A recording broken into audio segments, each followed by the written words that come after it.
The year was 1879, and the wind had a devil's temper. It came off the high desert plains without warning.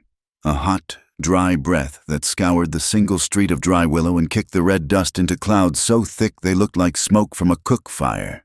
The dust got in everything in the water barrel outside the smithy, in the flour sacks at the general store, in the lungs of every man, woman, and child who called this hard-bitten settlement home.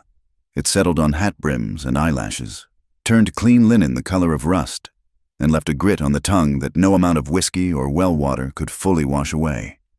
Through this swirling haze of sun-baked earth walked Cole Harrow, leading a dun-colored gelding whose coat was matted with the same red dust. Cole moved with the economy of a man who spent more time with rock and sky than with people. His shoulders were broad under a duster so worn it had become a second skin, its hem frayed and its fabric mapped with the white salt lines of old sweat. He didn't walk so much as flow, a steady, silent presence moving through the town's midday stupor. His gaze was fixed forward, sweeping the street from under the brim of a low-crowned hat. But his eyes weren't really seeing the heat-warped facade of the saloon or the twitching curtains in the mercantile window. They were looking through them, at a distance only he could measure. He was the solitary rancher from Arroyo Split, a place the townsfolk spoke of in hushed tones, a jagged gash in the earth where shadows clung long after sunrise. Cole Harrow was a part of that landscape. His face was geography, all sharp angles and sun-etched lines, weathered by the same relentless wind that punished Dry Willow. Silence was his companion, and solitude his trade. When he came to town, which was seldom, a quiet ripple would follow him. Conversations would dip, heads would turn, and eyes would follow him with a mixture of fear and a grim, thirsty curiosity. He was a story they told themselves on cold nights, a walking piece of bad luck, a man who carried the chill of the canyon with him even on the hottest day. Cole tied his horse to the hitching rail in front of the post office, the leather of the reins creaking softly in the oppressive quiet. He gave the gelding a rough pat on the neck, a gesture of familiar comfort that seemed reserved only for the animal. His business was simple, a letter to send, supplies to check on, get in, get out. That was always the way. He didn't belong here, among the clapboard buildings and the petty concerns of penned-in folk. His world was one of vast, unforgiving spaces and the ceaseless work of keeping a small herd of cattle alive on land that wanted nothing to grow. As his boot hit the first step of the boardwalk, he saw her. She was standing on the covered porch of the post office, wrestling with a wooden crate filled to the brim with books. A stray strand of hair, the color of dark honey, had escaped her bun and whipped across her face in the wind. She pushed it back with an impatient gesture, leaving a faint smudge of dust on her cheek. Her dress was simple, a practical blue calico now powdered with the ubiquitous red dust of the road. She was not beautiful in the way of the painted ladies in the saloon, but there was a sturdiness to her, a resolve in the set of her jaw as she tried to get a better grip on the heavy crate. This was Lark Bennett, the new itinerant schoolteacher, a creature as foreign to Dry Willow as a cool summer rain. She had arrived 2 weeks prior with more books than luggage and a belief that the children of this forsaken place deserved to know their letters. Cole paused, 1 foot on the step. He was accustomed to people giving him a wide berth, their gazes sliding away from him as if he were the midday sun itself, too harsh to look at directly. But this woman, she hadn't even noticed him. Her entire world was consumed by the unwieldy weight of bound paper and ink. He saw the strain in her arms, the slight tremble as her grip began to fail. A part of him, the part that lived by the creed of non-interference, told him to keep walking. Her struggle was not his, but another part, a deeper, older instinct that saw a problem needing a fix, made him move. He took the remaining steps in 2 long strides, his shadow falling over her just as the crate began to slip. "Ma'am," he started, his voice a low rasp, rusty from disuse. Before he could offer help, before she could properly register his presence, chaos erupted down the street. It started with a sound like a pistol shot, a sharp crack of splintering wood that cut through the afternoon hum. A heavy freight wagon, loaded high with locked trunks and sitting unattended in front of the saloon, suddenly lurched. An axle, dried and stressed beyond its limit, had given way. The front left wheel canted inward at a sick angle, and with a groan of protesting timber, the wagon tipped and began to roll. The street, which had been empty and sleepy, was suddenly filled with motion. The wagon wasn't moving fast at first, but the street had a gentle, deceptive slope, and its momentum grew with each turn of its 3 good wheels. 2 children, who had been playing a game with marbles in the dust near the smithy, looked up and froze, their faces masks of pure, uncomprehending terror. A woman screamed from a doorway. Men spilled out of the saloon, shouting uselessly. The world narrowed for Cole. He saw only the runaway wagon, a lumbering beast of wood and iron, and the 2 small figures in its path. He didn't think, he acted. He launched himself off the boardwalk, his boots pounding against the hard-packed earth. He ran with a desperate, ground-eating gait, his worn duster flaring out behind him like broken wings. The children were paralyzed, and the wagon was picking up speed, its cargo of trunks rattling and shifting with a terrifying clamor. He reached the wagon in a blur of motion, angling himself toward its front. He couldn't stop it head-on. It would crush him. He needed leverage. His hands, calloused and strong, closed around the thick wooden shaft meant for the horse team. He dug his heels into the dirt, muscles in his back and shoulders screaming as he threw his entire weight against the wagon's momentum, trying to wrench it sideways, to turn its deadly path away from the children. The force of it nearly tore his arms from their sockets. The wood was rough, splintered, and the world became a jarring, grunting struggle against physics and fate. Dust flew up, choking him. For a heart-stopping second, he felt the wagon winning, felt his boots sliding in the loose dirt. Then, out of the corner of his eye, he saw a flash of blue calico. Lark Bennett had moved just as quickly. While the men were shouting and Cole was pitting his body against the wagon, she had seen the problem with a different eye. She hadn't seen a monster to be wrestled, but a machine to be stopped. Her gaze had darted around, landing on a thick wedge of firewood stacked against the wall of the post office. She snatched it up, her crate of books forgotten, and ran not with grace, but with a fierce, driving purpose. She reached the slow-moving rear wheel on the downhill side just as Cole's strength was beginning to falter. Without hesitation, she jammed the wooden wedge hard against the iron-rimmed wheel. The wagon jolted, the wheel grinding against the block, and then, with a final, shuddering groan, it stopped. The front shaft, still gripped in Cole's hands, kicked violently one last time before settling. In the sudden, ringing silence, the only sounds were the ragged gasps of Cole's breathing and the soft, terrified whimpers of the children, who were now being scooped up by their frantic mother. Dust began to settle, coating everything in a fine red powder. Cole slowly let go of the shaft, his hands aching and raw. He leaned against the wagon, head bowed, chest heaving as he dragged the air into his lungs. He felt a presence beside him and knew it was the schoolteacher. He didn't look up. He didn't want to see the fear or the revulsion or the wary gratitude that always came after. He just wanted the moment to pass. Her hand came to rest lightly on his forearm. It was a brief, hesitant touch, but it felt like a brand through the thin fabric of his shirt. "Are you all right?" she asked. Her voice was steady, surprisingly calm, though he could hear the tremor of adrenaline beneath it. He gave a short, sharp nod, still not raising his head. Then, just as he was preparing to push himself away and retreat back into his solitude, she spoke again. Her words were quiet, meant only for him, almost lost in the rising murmur of the crowd that was now cautiously approaching. "Don't look away," she said. The command was so soft, yet so absolute. It cut through his exhaustion like a blade. It was not a plea. It was not a suggestion. It was an instruction, given with an authority that had no place here, in this dusty street.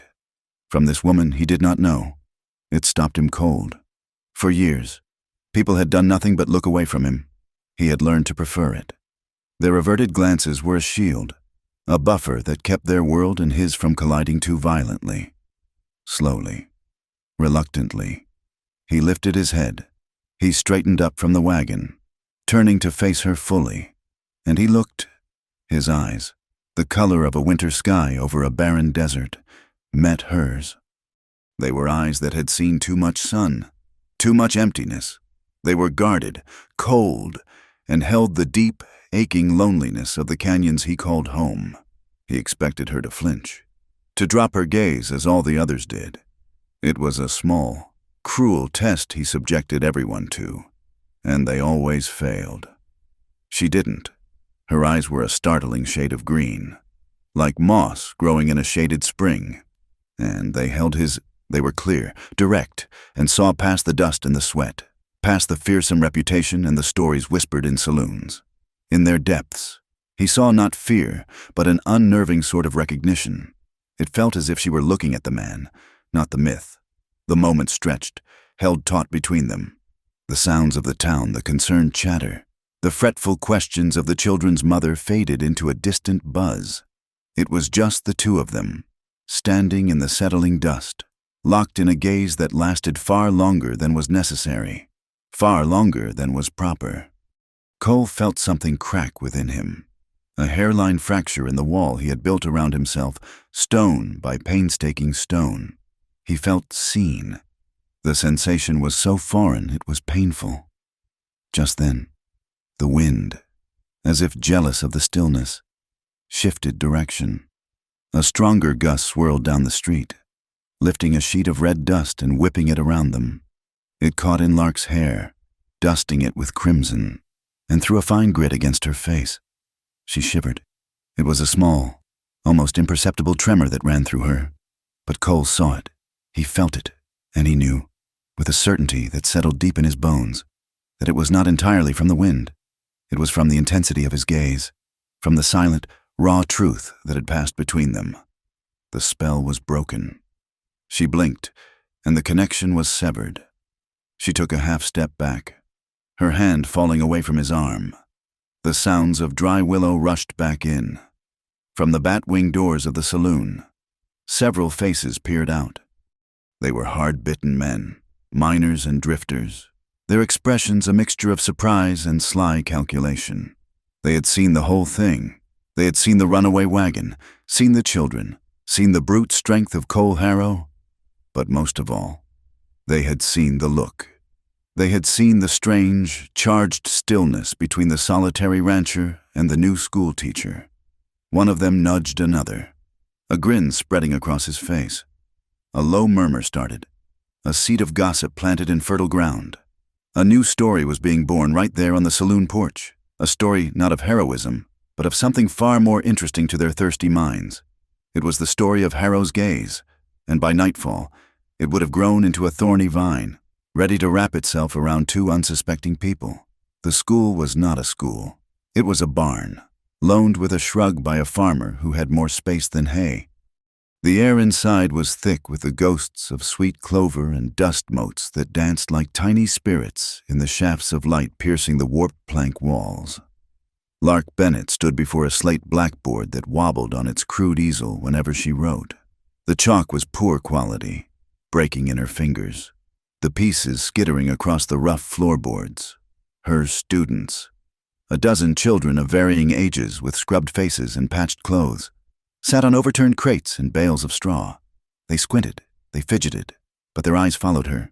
She was teaching them about the shape of the letter B, big curve, little curve, book, barn, brave. The word hung in the dusty air, a strange and fragile thing, miles away, under a sky so vast and empty, it felt like a weight. Cole Harrow counted his calves. The count was low, too low. He ran a hand over his face, the rasp of his stubble loud in the silence.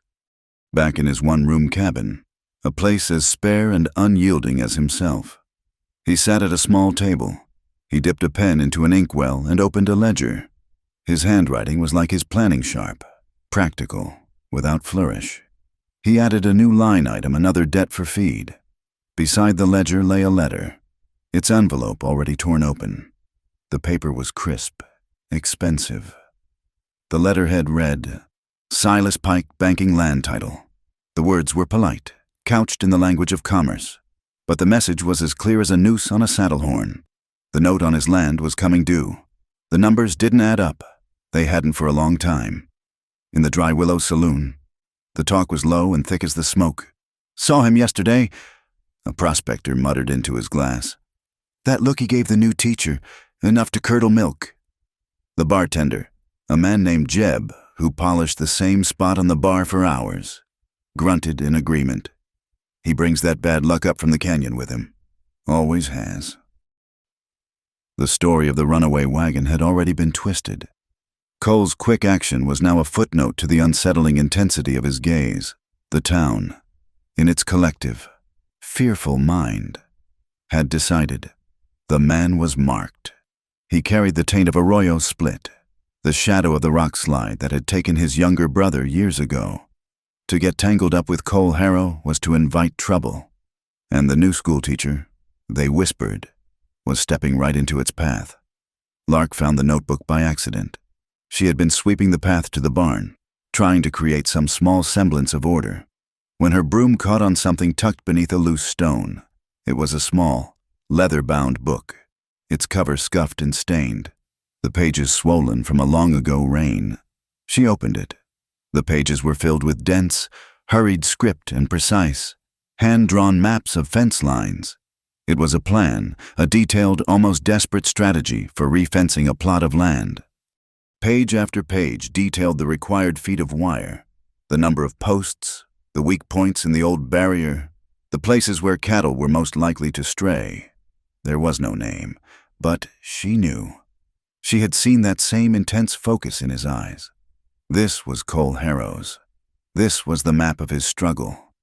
She found him 2 days later, mending a harness near the livery stable.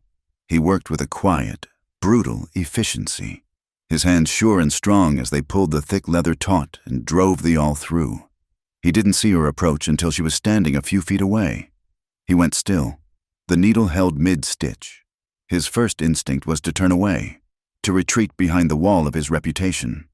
"You drop this," Lark said, holding out the notebook. Her voice was even, without pity or accusation.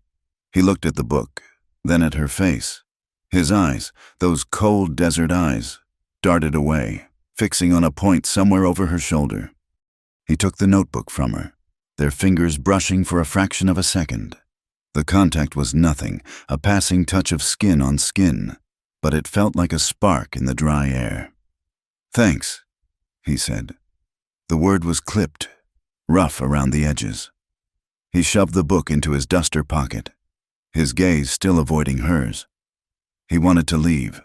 He wanted to mount his horse and ride back to the silence of his canyon, where the rocks didn't judge and the sky didn't ask questions, but he couldn't. Something held him there, slowly, as if fighting a physical restraint. His eyes came back to hers. He met her gaze, and for a long moment, the world fell away again. There was no livery stable, no dusty street, just the silent, searching question in her eyes and the raw, guarded answer in his. He was the first to break away, turning back to his harness with a movement that was too sharp, too sudden. The next afternoon, a buggy pulled up outside the barn school. A man in a tailored suit and a crisp bowler hat stepped down. He was Silas Pike, a man whose smile was as polished as the gold watch chain looped across his vest. He owned the bank, held half the deeds in the county, and moved through Dry Willow with the quiet confidence of a man who knows everyone's secrets because he owns their debts. He tipped his hat to Lark, his smile not quite reaching his eyes. "Miss Bennett, a pleasure. I've heard such wonderful things about the light you're bringing to our little community." He praised the children's rudimentary drawings, admired the wobbly blackboard, and spoke of the importance of education. His words were smooth stones, skipping across the surface of things. Then he came to his point. "An enterprise like this requires resources," he said, his voice dropping to a confidential tone. "Proper books, new chalk, perhaps even real desks. The bank would be honored to sponsor the school, to ensure its success." Lark watched him, her hands clasped in front of her. She knew this was not about charity. "That's very generous, Mr. Pike," she said. "Think nothing of it." He beamed. "All we ask is that the town's investments are protected.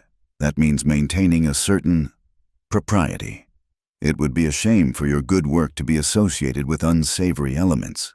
A man like Cole Harrow, for instance, a walking misfortune. It would be best for you, and for the children, to maintain a respectable distance." The offer hung in the air between them, his money for her compliance. He was asking her to join the rest of the town in shunning Cole, to become another person who looked away. Lark gave him a small, polite smile. It was a smile that made no promises, that offered no warmth. She walked to the barn door and held it open. "Thank you for the visit, Mr. Pike. The children and I are managing just fine." His own smile tightened at the edges. He gave a stiff nod, put his hat back on, and left. The dust from his buggy wheels settled slowly in the still air. Lark closed the door, the sound echoing in the empty barn. That night, the wind howled around her small rented room at the boarding house. The sound was lonely, like the cry of a wolf pack that ran in the hills beyond the town. A loose shutter banged a frantic, irregular rhythm against the side of the house. Lark sat at a small desk, a single lamp casting a pool of gold on a blank page in her journal. She dipped her pen in ink and wrote, the scratching of the nib the only sound to counter the wind. "He is not a misfortune," she wrote. "He is just a man, a quiet, lonely man. They speak of his bad luck, but it is not what they fear." She paused, thinking of the encounter at the livery, of the way he fought to look away and failed. People fear his eyes more than the truth. At his ranch in Arroyo Split, Cole sat on his porch step, the darkness around him absolute. The only light was the cold, distant glitter of the stars. The wind that rattled Lark's shutter was a low moan as it moved through the mouth of his canyon. In his hands, he held a tattered saddle blanket, the wool worn through in several places. He should be mending it. He should be sleeping. Instead, he stared at the frayed edges, his mind replaying the moment her fingers had brushed his. He could still feel the phantom touch. He closed his eyes, but her face was there, behind his eyelids, her clear, steady gaze, and her words, whispered in the aftermath of chaos, echoed in the silence of his mind, over and over again. "Don't look away." The ache started in his left shoulder, a dull, familiar throb that came with a damp in the air or a long day in the saddle. It was a ghost of a pain, a memory of the shattered bone that had knitted back together wrong. Cole rolled the shoulder, a grimace tightening the lines around his mouth. The pain was a doorway. Every time it opened, the same memory rushed through. 3 years ago, the sky had turned the color of a bruise, and the clouds over the high plains didn't just rain, they broke open. The dry creek bed that snaked through Arroyo Split, a place that was dust and cracked earth 360 days of the year, became a roaring, mud-brown river in the space of an hour. He and Liam, his younger brother, had been caught on the wrong side, trying to drive a handful of stray yearlings to higher ground. The water was a physical force, a battering ram of debris and silt. It plucked boulders from the canyon walls and tossed them like pebbles. Liam, always quicker to laugh than to fear, had shouted something over the roar, a joke about needing to build an ark. Cole hadn't caught the words, only the flash of his brother's grin. That was the last time he saw it. They were working their way along a narrow ledge, the rock face slick with rain, the rising water sucking at their boots. The world was a deafening chaos of sound and motion. A section of the ledge, weakened by the deluge, crumbled under Liam's weight. There was no time for a scream, just a startled cry, a scrabbling of fingers on wet stone. And then he was gone, swallowed by the churning water. Cole had lunged, his hand closing on Liam's wrist. For a single, eternal second, he had him. He felt the thin bones, the frantic pulse beneath the skin. But the current was a giant, and it wanted his brother. It tore Liam from his grasp, slamming Cole's own body against the rock wall with a sickening crack. The pain in his shoulder was a white-hot flash, blinding him. He saw Liam's face, eyes wide with shock, before the river pulled him under and away. He never saw him again. They found Cole 2 days later, half-conscious, huddled in a rock shelter downstream. His shoulder was a ruin, but the wound inside was deeper, a self-inflicted conviction of his own failure. He'd had him. He just hadn't held on tight enough. The people of Dry Willow, in their hunger for stories that could explain the hardness of their lives, took his private agony and made it public property. They didn't see a man broken by grief, they saw an omen. The tragedy at Arroyo Split became a myth. Cole Harrow had survived. They said because the bad luck in him was so strong it had to sacrifice his brother to the river. The canyon had marked him, cursed him. He was a magnet for misfortune. It was a simpler, more satisfying story than the plain, ugly truth of a slippery rock and a brother lost to a flood. So they told it, and told it again, until the story became the man. In the dusty, sunlit barn, Lark Bennett wrote the word on the wobbly slate, brave. She underlined it, the chalk squeaking in protest. "Who can tell me what this word means?" she asked. A small boy with a cowlick named Sam piped up. "It means you ain't scared of nothing." Lark smiled, a gentle, genuine expression that softened the tired lines around her eyes. "That's a good thought, Sam. But that's not quite it. Being brave doesn't mean you aren't afraid. Everyone gets afraid. I get afraid. Being brave," she tapped the word on the board, "means you look at the thing that scares you. You look it right in the eye, and you hold its gaze. You don't look away." The children were quiet, considering this new idea. It was a lesson aimed at them, but the words were for a man miles away, a man who lived in a canyon of his own making. That same afternoon, in the smoke-hazed back room of the saloon, Silas Pike conducted a different kind of lesson. He sat at a poker table with 3 men. They were not card players. They were the kind of men who drifted in and out of towns like Dry Willow, men whose faces were obscured by the brims of their hats and a shared lack of expression. They smelled of stale whiskey and horse. Silas slid a small, heavy leather pouch across the scarred surface of the table. It landed with a soft, clinking thud. "The job is simple," Silas said, his voice smooth and low. "I want to acquire the Harrow property. The man, however, is stubborn. He needs to be persuaded that his position is untenable. I don't want him hurt badly. Mind you, just discouraged." He steepled his fingers, his polished nails gleaming in the lamplight. "I want him to feel his bad luck so keenly that he's eager to sell it to me for pennies on the dollar." One of the men picked up the pouch, weighing it in his palm. He didn't speak, just gave a slow, deliberate nod. The deal was made. Business, like everything else for Silas Pike, was simply a matter of applying the right kind of pressure. Night fell on Arroyo Split like a black blanket. The wind was a low whisper through the pines, and the stars were sharp, cold chips of ice in the endless dark. Cole was in his cabin, cleaning a rifle by the light of a single lantern. The familiar, methodical work calmed the throbbing in his shoulder and quieted the ghosts. For a time, he was tired. A deep, bone-weary exhaustion that had little to do with labor and everything to do with the long, solitary years. He heard it first as a subtle shift in the night's rhythm, the nervous lowing of the cattle in the corral. It wasn't the sound of contentment. It was the low hum of anxiety, of something wrong. He put the rifle down and went to the door. Listening, then he heard the other sound, the soft, rhythmic creak of the corral gate swinging on its leather hinges. It should have been latched. A cold dread washed over him. He grabbed the lantern and strode out into the darkness. The gate was wide open, swinging gently in the breeze. Beyond it, the dark shapes of his cattle were already beginning to move, drifting out of the enclosure. They were heading toward the deep, shadowed ravine at the edge of his property, a place where a spooked animal could easily break a leg or fall to its death. And then he saw it.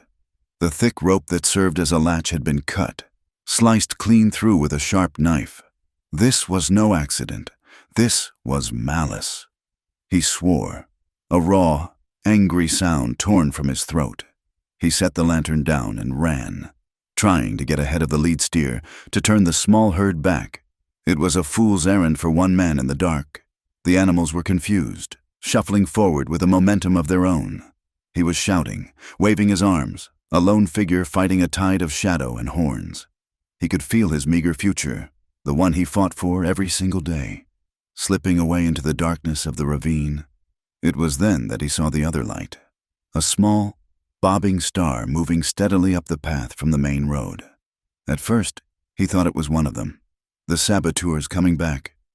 He crouched, his hand instinctively going to the knife on his belt, but the light wasn't furtive. It was constant, purposeful. As it drew closer, it resolved into a lantern, and the person carrying it was not a hulking man in a dusty hat. It was a woman in a calico dress. It was Lark Bennett. She must have seen the open gate, the drifting cattle. She didn't call out. She just kept coming, her pace quickening, the lantern held high. She stopped 20 feet from the unfolding chaos, the light from her lamp throwing the scene into a stark, dramatic relief of dancing shadows and solid, moving shapes. The light caught in her eyes, and for a heart-stopping moment, they seemed to burn with a fire of their own, twin embers glowing in the vast, pressing darkness. Cole's first thought was of her safety. A panicked steer could trample her without a second thought. "Get back!" he roared, his voice raw with desperation. "It's not safe." She stood her ground. "Hold the lantern high," he yelled again, a frantic, practical command. He needed the light. He needed to see. Lark raised the lantern, bathing the area between them in its yellow glow. The cattle hesitated, blinking at the sudden brightness. And then she spoke, her voice clear and steady, cutting through the lowing of the herd and the pounding in Cole's own ears. "Look at me," she said. It was the same command she'd given him on the street in Dry Willow. It was not a plea. It was an anchor. In the midst of the chaos, with his livelihood seconds from tumbling into a ravine, she was telling him where to find his center, not in the waving of arms or the shouting, but in the connection between them. He met her gaze across the churning backs of his cattle. He saw no fear in her eyes, only a fierce, unwavering resolve. And in that moment, something inside him shifted. The panic receded, replaced by a cold, sharp focus. He was not alone in the dark. He moved then, not with frantic energy, but with calculated purpose. He grabbed a trailing rope from a fence post. "Swing the light toward the gate," he commanded. She moved with him, a silent partner in a desperate dance. She used the lantern like a tool, its swinging arc of light turning the lead animals away from the ravine, back toward the open corral. Cole used the rope, slapping it against the flank of a big steer, shouting, pushing. Together, they became a two-person barrier, a wall of light and noise and sheer will. Slowly, grudgingly, the herd began to turn. One animal, then another, then the whole group, shuffling back through the open gate. It took long, heart-pounding minutes. Finally, the last calf was inside. Cole slammed the heavy wooden gate shut, his body trembling with adrenaline and exhaustion. He fumbled with the severed rope, trying to tie a makeshift knot. Lark was beside him, setting her lantern on a post and adding her hands to his. They worked in silence, their fingers clumsy in the cold. Finally, the knot was tied. The gate was secure. The cattle were safe. They stood leaning against the rough wood of the gate, their shoulders almost touching. Their breath came in ragged clouds that mingled in the lantern's smoky halo. The vast silence of the canyon rushed back in, broken only by the soft shuffling of the contained herd. Cole became aware of her hand, resting on the gatepost next to his. He slowly covered it with his own. Her skin was cool. His was hot with exertion. It wasn't a gesture of romance. It was a gesture of acknowledgement, of a shared fight in the dark. It was a silent thank you, a silent recognition of the courage it had taken for her to walk up that path. His thumb brushed against her knuckles, a small, involuntary movement. She didn't pull away. Her fingers curled slightly, a faint pressure against his palm. They stood like that for a long time, longer than was necessary. their hands linked, their breathing slowly returning to normal. The lantern on the post hissed softly, a lone point of warmth and light against the immense, cold darkness of Arroyo Split. The first light of dawn was a thin, gray promise on the horizon. It did little to warm the chill that had settled deep in Cole's bones. The adrenaline from the night had worn off, leaving behind a familiar, leaden exhaustion. He stood by the now secure corral, the makeshift knot on the gate a stark reminder of the night's violation. He felt the old solitude closing in again, the cold certainty that he was a man alone against a tide he could not name.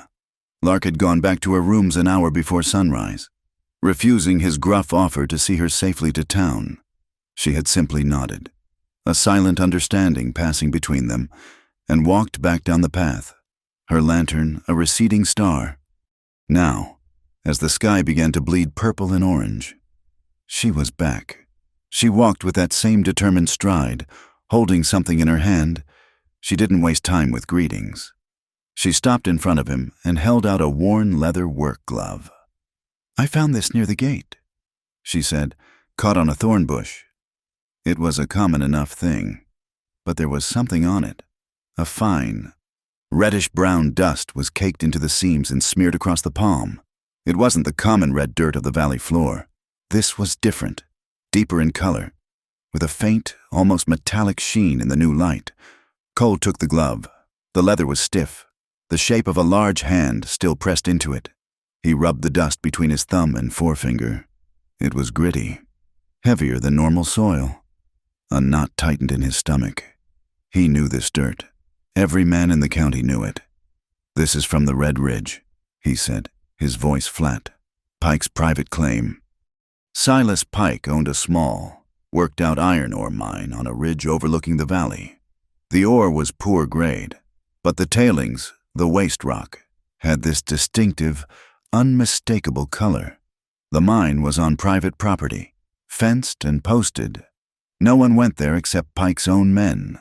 The glove was a signature, a calling card left at the scene of the crime. The pieces clicked into place with the cold, hard sound of a cell door closing. This wasn't a random act of vandalism. This was a message, sent from the man who held the note on his land. Lark watched his face. She saw the flicker of comprehension and the immediate shuddering that followed as he closed himself off. "It's proof, Cole," she said, her voice quiet but firm. He tossed the glove onto a fence post. "It's nothing," he bit out. "A glove in the dirt. It proves nothing. It proves you're not just unlucky. It proves someone is actively working against you." He turned away from her, his back a rigid wall of denial. He paced the length of the corral, the old pain in his shoulder flaring to life. "You don't understand," he said, not looking at her. "Silas Pike isn't just a banker. He's this town. He holds the deeds, the markers, the futures of nearly every family here. You don't just point a finger at a man like that." "Even when his finger is at your throat," she countered. He finally stopped and faced her, his eyes blazing with a desperate, cornered anger. "You touch a man like Silas Pike, and this whole town, every last person in it, will turn its back on you. They'll starve you out. They'll let your fences rot and your cattle wander. You'll be a ghost, less than a ghost." He knew. He was already halfway there. Lark took a step closer. The morning light caught the fire in her green eyes. She did not flinch from his anger. She met it. "They already have Cole," she said, her voice cutting through his raw fear. "They turned their backs a long time ago. They whisper about you in the saloon and cross the street to avoid you. They've already decided who you are." She paused, letting the truth of her words sink into him. "So, we don't need their permission. We just look straight at them. We look straight at him." Her words were not just brave. They were a challenge. She was offering him a choice he thought he'd lost years ago to remain a victim of the story the town told about him, or to become the author of a new one. The silence stretched between them, thick with the weight of that choice.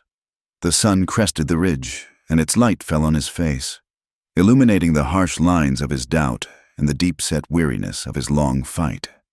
He looked at her, at this woman who saw him not as a curse but as a man. and felt the first crack appear in the foundation of his solitude. He gave a single, sharp nod. That was all. The trail was easy to follow.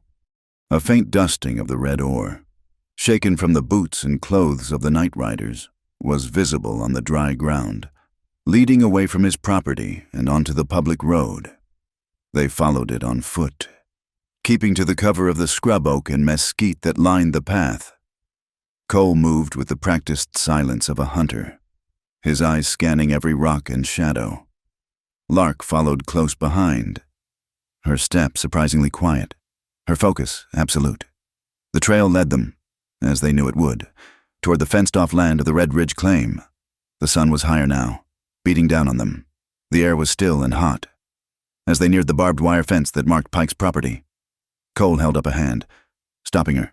"From here, we're trespassing," he whispered. His voice was a low rumble, barely disturbing the air. "The law seems to have trespassed on you first," she whispered back. He found a place where the lower strand of wire was loose. He held it up, the barbs digging into his calloused hands, and motioned for her to slide under. She did so without hesitation, her calico dress catching for a moment before pulling free. He followed, moving with a fluid grace that belied his size.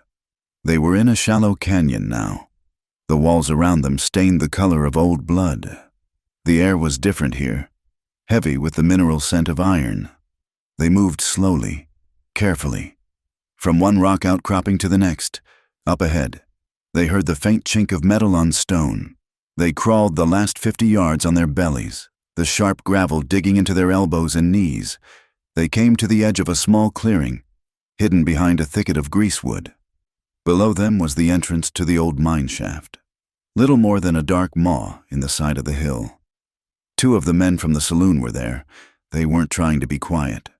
One was leaning against the rock wall, smoking a cigarette.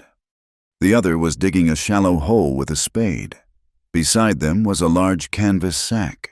As they watched, the man with the shovel hit something in the hole with a dull, metallic thud. He grunted, then reached in and pulled out a 5-gallon can of kerosene. "That's the last of it," the digger said, his voice carrying clearly in the still air. "Pike wants this stuff gone. Too many questions if the sheriff ever came snooping." He set the can down next to the canvas sack. As he did, a small, shiny object fell from the burlap and landed in the red dust. It was a metal paperclip, the kind used to bind important documents. But this one was different. It was embossed with a small, ornate P, the official seal of the Silas Pike Bank. It was everything. It was the link, the kerosene for the fire they had planned to set, the men from the saloon, and the banker who hired them, all tied together by a single, careless piece of metal. Cole felt a surge of triumph, hot and fierce. He had him. But the feeling was short-lived. The man who had been smoking straightened up, his eyes narrowing as he scanned the rim of the canyon. He hadn't seen them. Not yet, but some animal instinct had alerted him to a change in his surroundings. "What is it?" the digger asked. "Nothing." The smoker grunted, but he didn't relax. "Felt like, I don't know. Let's get this buried and get out of here." He took a step in their direction, his gaze sweeping the rocks where they lay hidden. In a single, fluid motion, Cole reacted. He grabbed Lark by the arm, pulling her back and sideways, pressing her into a shallow recess in the rock face behind them. He moved so fast she didn't have time to make a sound, only a sharp intake of breath. He crowded in front of her, shielding her body with his own. His hand clamped over her mouth to stifle any cry. The space was impossibly small. Her back was pressed hard against the rough, sun-warmed stone. His body was a wall of muscle and heat in front of her. She could feel the frantic, hammering beat of his heart against her cheek. It was like being pressed against a cornered animal, all coiled tension and explosive fear. His breath was hot and ragged against her ear. She could smell the dust and sweat and raw anxiety coming off him.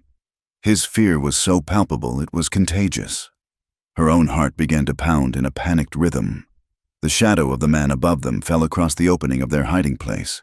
Any second now, he would see them. And then she felt Cole begin to tremble.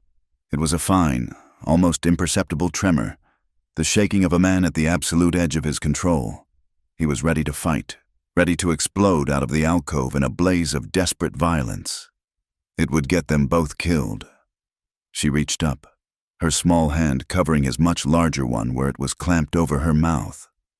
She gently prized his fingers away. Then, with her lips almost touching his ear, she whispered the words that had become their creed, their lifeline. "Don't look away." He froze. The command, so quiet, yet so powerful, cut through the red haze of his panic. He turned his head just enough for their eyes to meet in the dim light of the recess. He was looking at her, not at the danger. Her gaze was steady, a calm anchor in the raging storm of his fear.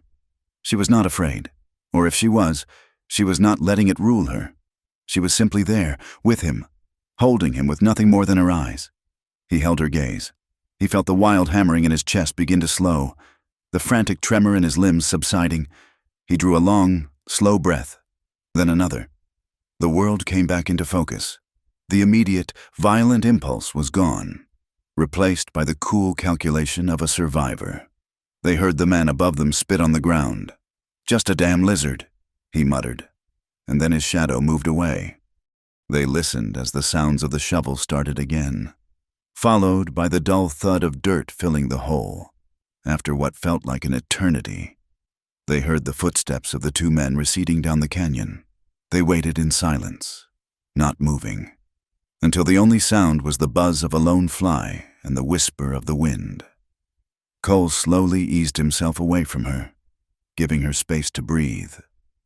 He looked down at the paperclip, still clutched in his hand. It was a small, flimsy thing to pin a man's future on, but it was all they had. It was a start. He slid out of the recess and, after a quick look, helped her out. They didn't speak. There were no words for what had just passed between them. They scrambled back the way they came, their escape as silent and urgent as their approach. An hour later, they were back in his corral. The sun was high and brutal. The world looked exactly as it had when they left, but everything had changed. Cole walked over to the water pump, the metal handles screeching in protest as he worked it. Water gushed out, splashing onto the dry ground. He held his hands under the stream, scrubbing at the red dirt. The water ran in rivulets down his arms, the color of rust, the color of the tailings from Pike's mine. He felt stained by it, tainted by the deceit and the danger. He had wanted to live apart from the town and its schemes, but the town had come for him. He looked up, across the dusty expanse that separated his property from the edge of dry willow. He could see the boarding house where Lark stayed. A light flickered in her kitchen window as she lit a lamp against the afternoon glare. It was a small, steady flame in the distance. It wasn't a star. It was something closer, something warmer, and in the deepening shadows of his own lonely life. It looked an awful lot like a call. The idea was Lark's, born from a desperate need for both funds and something less tangible community. Dry Willow was a town of closed doors and averted gazes. The fair was an attempt to pry them open. She called it a Founders' Day picnic, though no one could rightly say who had founded the place or why they would deserve celebrating. But it was a reason to gather, and that was enough. The space between the general store and the smithy was transformed. Trestle tables were laden with jars of peach preserves that glowed like captured sunlight and pumpkin pies whose cinnamon scent warred with the street's usual aroma of dust and manure. Lark had set up a game where children paid a penny to shoot corks from a pop gun at a row of tin cans. Their laughter was a strange and wonderful music in the town's oppressive quiet. She had cajoled, pleaded, and encouraged the townswomen, and they had responded with a cautious generosity, bringing quilts to raffle and loaves of bread to sell. The goal was to raise money for the school for new books, for a proper roof on the barn, but Lark had a second, unspoken purpose, a portion of the proceeds, she had declared on a hand-painted sign, would go toward buying fencing wire for the Harrow Ranch. It was a declaration of allegiance, and the entire town knew it. For the first hour, the fair was a quiet success. People milled about, their shoulders not quite so hunched, their voices a little louder than usual. They bought pies, admired the quilts, and watched their children. For once. Just be children. But attention lay just beneath the surface. Every time the wind kicked up from the direction of Arroyo Split, heads would turn, as if expecting a specter to ride in on the dust devils. Then he came. Cole Harrow didn't ride in. He walked, leading a young calf on a rope lead. The animal was barely a few months old, its coat the color of fresh cream, its eyes big and dark and liquid. It stumbled along beside him, looking at the small crowd with a twitching, nervous curiosity. Cole himself looked just as out of place. He had shed his trail-worn duster and wore a shirt that, while faded, was clean.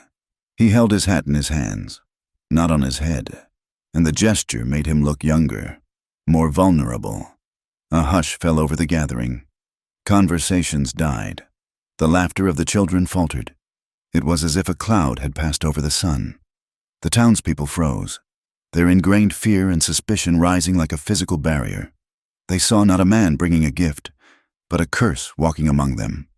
But the children, their minds not yet hardened by the town's bitter myths, saw something else entirely. A small boy, the same Sam from Lark's class, broke the spell. "A calf!" he shouted, his voice filled with pure, uncomplicated delight. He ran forward, followed by a half-dozen others, their earlier fear forgotten. They surrounded the small animal, their hands reaching out to touch its soft fur. The calf shied back, pressing against Cole's leg for protection. Cole stopped, a statue in a sea of small, grasping hands. He looked down at the children, his expression unreadable, and then his gaze found Lark's across the dusty square. She stood by her table of preserves, a small, encouraging smile on her face. It was all the strength he needed. He knelt, his movement stiff and unaccustomed, and spoke in a low voice to the children. "Easy now. You'll scare him." He showed them how to hold their hands out flat, how to stroke the calf's nose gently. The tension in the crowd eased, just a fraction. A few mothers, seeing their children so happy, even managed a grudging smile. Cole tied the calf's lead to the post of Lark's stall. "For the raffle," he said to her, his voice low and for her alone. "He's the best of the new bunch." He was offering a piece of his future, a tangible symbol of a hope he was only just beginning to allow himself to feel. It was at that moment of fragile connection, of a community tentatively reaching for something better, that Silas Pike chose to make his entrance. He didn't arrive in his usual buggy.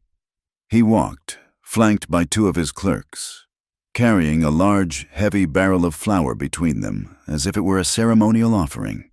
He moved through the small crowd with an owner's ease, smiling and nodding, his voice booming with a false, hearty cheer that drowned out the hum of quiet conversation. "A wonderful event, Miss Bennett. Wonderful," he proclaimed, stopping directly in front of her stall. The two clerks set the barrel down with a heavy thud that sent up a puff of white dust. "The bank wishes to contribute to your noble cause." He placed a proprietary hand on the flour barrel. He raised his voice, ensuring everyone could hear. "We must all support the education of our children, and we must certainly support a fine woman like our new school teacher, so she doesn't have to rely on the charity of less fortunate individuals." He let his gaze drift pointedly toward Cole, who stood silently by the post. "This should ensure she has no need of help from the likes of Harrow." The insult was as sharp and as public as a slap in the face. It was a calculated move, designed to reestablish the town's pecking order. Pike was the benefactor, the patriarch. Cole was the outcast, the charity case, and Lark was the prize to be won, a woman to be controlled through public generosity. The crowd went utterly silent. This was the moment of truth. They all looked at Lark, waiting to see how she would handle the town's most powerful man. Lark looked at the barrel of flour, then up at Silas Pike's smiling, confident face. She did not look flustered. She did not look intimidated. She simply looked at him. She reached out and placed her hand on the rough wood of the barrel, a gesture that mirrored his own. Then she took her hand away and gently pushed the barrel forward, away from her table. Thank you for the thought. Mr. Pike, she said, her voice clear and carrying in the sudden stillness. But we have more than enough. What we truly need is kindness. She paused, and her gaze swept over the silent crowd before landing back on him. Not smoke. The words were a gunshot in the quiet square. Smoke. The word hung in the air, thick with insinuation. Smoke, like the kind that rises from a fire meant to cause a panic. Smoke, like the kind used to obscure one's true intentions. It was a direct, unmistakable accusation. A collective gasp went through the crowd. People shifted on their feet, their eyes wide. A few, those who lived on the edge of town and were less beholden to the bank, took a hesitant step closer to Lark's stall. It was a small movement, but it was a shift. For the first time, the solid wall of fear around Silas Pike had shown a crack. Cole had been standing behind the stall, his body rigid, his hand clenching the brim of his hat so tightly his knuckles were white. He was a creature of the shadows, accustomed to fading into the background. Every instinct screamed at him to do just that now, to let Lark fight her own battles, to retreat to the safety of his solitude. But then Lark's eyes met his over the heads of the children still petting the calf. Her look was not a plea for help. It was a quiet command, a repetition of the words that had bound them together in the dark. Don't look away. It was a reminder that he was part of this now. He was not the reason for the fight. He was a reason to fight. He dropped his hand from his hat. He took a breath, and he stepped out from behind the stall, moving to stand beside her. He was not as tall as Pike, but his presence seemed to fill a larger space. He did not look angry. He looked tired, but resolute. Someone cut my corral rope a few nights back, Cole said. His voice was not loud, but it was clear and steady, and everyone strained to hear it. Tried to stampede my herd into the ravine. Silas Pike, recovering from the shock of Lark's refusal, forced a laugh. It was a harsh, ugly sound. And I suppose you're blaming your famous bad luck on me now. Harrow, he sneered, falling back on the old, reliable story. A frayed rope, a clumsy mistake. Things happen to you. That's just the way of it. It was a masterful deflection, turning the accusation back into the well-worn groove of the town's prejudice. The crowd wavered, caught between the new, shocking accusation and the old, comfortable myth. But then, something happened. A man standing near Pike, one of the drifters who spent his days in the saloon, shifted his weight nervously. He was a miner by trade, and his boots were thick with the dust of his work. Unconsciously, he looked down at his own feet, as if wishing the ground would swallow him up, and in his nervousness, he scuffed the toe of his right boot against the hard-packed earth of the square. A small shower of reddish-brown particles fell from the worn leather. In the dead silence, the sight was mesmerizing. The dust was not the pale tan of the street. It was the deep, unmistakable, iron-rich red of the tailings from Pike's private mine on the Red Ridge. It lay there on the ground, a tiny, damning spot of color against the pale dirt. Lark's eyes, sharp and missing nothing, fixed on the spot. Then she looked at the miner, whose face had gone pale. Then she looked back at Silas Pike, whose own smile had finally vanished, replaced by a tight, bloodless line. She had him, and everyone had seen it. Lark drew herself up. She was no longer just a schoolteacher.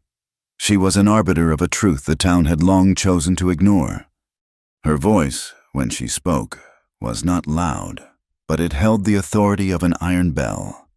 Tomorrow, she said, her gaze sweeping over the entire, silent, captive audience. The town hall, so we can all see each other clearly. The night did not fall. It suffocated. There was no moon, only a high, thin veil of clouds that swallowed the starlight, leaving the ranch at Arroyo split in an inky, profound blackness. The silence was absolute, the kind that feels like pressure against the eardrums. Cole sat in his cabin, the small, damning paperclip resting on the rough-hewn table before him. He wasn't cleaning a rifle or mending tack.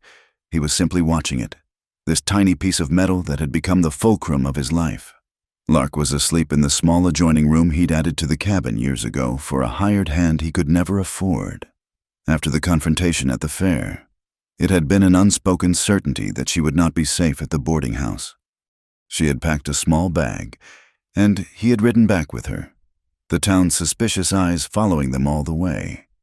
The arrangement was chaste, practical, and a source of silent, gut-wrenching terror for Cole.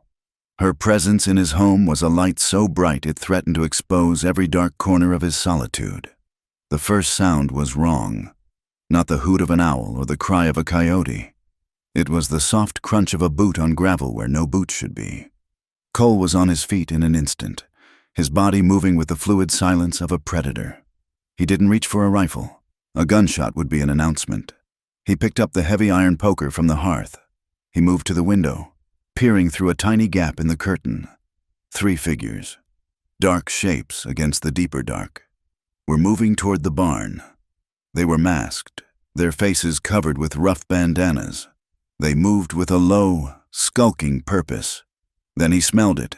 Kerosene. His blood ran cold. They weren't here to search. They were here to burn, to erase him, his home, his cattle, and the woman sleeping in the next room. And the evidence along with it. He burst into Lark's room. "Get up, now!" His voice was a low, urgent command. She was awake instantly, her eyes wide in the gloom. There was no time for questions. He grabbed her arm, pulling her toward the main room. "We have to go." As he spoke, a flicker of orange light danced outside the window. The first lick of flame was climbing the dry wood of the barn wall. They wouldn't be able to use the road. The men would be expecting that. There was only one other way out, a treacherous, winding path that led up the canyon and across the old cottonwood bridge. He shoved the paper clip deep into his shirt pocket, the metal cool against his skin. He grabbed a worn saddle blanket from a peg and threw it over Lark's shoulders. Outside, the orange glow was growing, casting long, monstrous shadows that clawed at the walls of the cabin. The crackle of burning timber was beginning, a hungry, eating sound. He kicked the back door open, pulling her out into the cold night air. His gelding, tied near the cabin, whinnied nervously, its eyes wide with fear of the fire. "No time for a saddle," he grunted. He cupped his hands. "Up, now!" Lark scrambled onto the horse's bare back. Before she could find her balance, he swung up behind her, his arms caging her in, one hand gripping the mane, the other around her waist. He dug his heels into the horse's flanks. The animal lunged forward, not toward the open road, but into the darkness of the canyon path. Behind them, shouts erupted. The men had seen them. The chase was on. The path was a nightmare of loose rock and sudden drops. But the horse knew it by heart. It scrambled and slid, its hooves striking sparks from the stones. Cole rode on pure instinct, his body moving with the animal. Lark, a solid, warm presence, held tight against his chest. He could feel the frantic beating of her heart, or maybe it was his own. The roar of the creek grew louder, a constant thunder in the dark. And then they saw it, the Cottonwood Bridge, a skeletal silhouette against the faint glow of the distant fire. It was a suspension bridge, a desperate-looking thing of wood planks and thick rope, spanning a 50-foot drop to the boulder-choked water below. It swayed in the wind, a living, breathing creature of wood and hemp. The horse didn't hesitate. It pounded onto the first planks, and the entire structure came alive with a violent, shuddering groan. The planks rattled and bounced under the horse's weight, a deafening clatter that echoed off the canyon walls. The bridge swung from side to side, a pendulum over a black abyss. Hoofbeats thundered behind them. Their pursuers were closing in. A gunshot cracked, the sound sharp and vicious. A splinter of wood exploded from a railing post just inches from Cole's head. He ducked low, pressing Lark down in front of him. Another shot, and a plank just ahead of them disintegrated, leaving a black, gaping hole. The horse leapt over it, its powerful haunches bunching and releasing. The bridge swayed violently, threatening to spill them into the churning darkness. They were halfway across. The bullets kept coming, not just aimed at them, but at the bridge itself. They were trying to bring it down. Splinters flew through the air like a swarm of angry insects, stinging their faces and hands. The air was thick with the smell of gunpowder and the sharp scent of shattered pine. Cole knew they wouldn't make it. They couldn't outrun the bullets. He had to stop them. His eyes darted around, searching for a solution in the chaos. Tucked into a loop on the main support cable was a hand axe. Left there for clearing fallen branches from the path, it was a desperate chance. "Hold on," he yelled in Lark's ear. He let go of her waist, leaning far out to the side. The bridge bucked and swayed. He stretched, his fingers closing around the worn wooden handle of the axe. He pulled it free. Behind them, the three riders were on the bridge now, their own horses hesitating on the unstable surface. Cole rose slightly, finding a precarious balance in one smooth, powerful motion. He drew his arm back and threw the axe. It wasn't aimed at the men. It was aimed at the secondary support rope on the opposite side of the bridge, the one that anchored their end of the walkway to the canyon wall. The axe spun end over end, a dark blur in the night. It struck the thick rope with a dull, wet thud. The blade bit deep. For a second, nothing happened. Then, with a sound like a giant sigh, the first fibers of the rope parted. A cascade of snaps followed, loud as pistol shots, and the rope tore apart. The world dropped away. The entire right side of the bridge collapsed. Planks tore free from their moorings. Ropes whipped through the air like striking snakes, and half of the bridge plunged into the darkness of the ravine with a scream of tortured wood. Their own horse scrambled for purchase on the remaining section, which now hung at a steep, terrifying angle. Two of the pursuing riders and their horses were gone, swallowed by the collapse.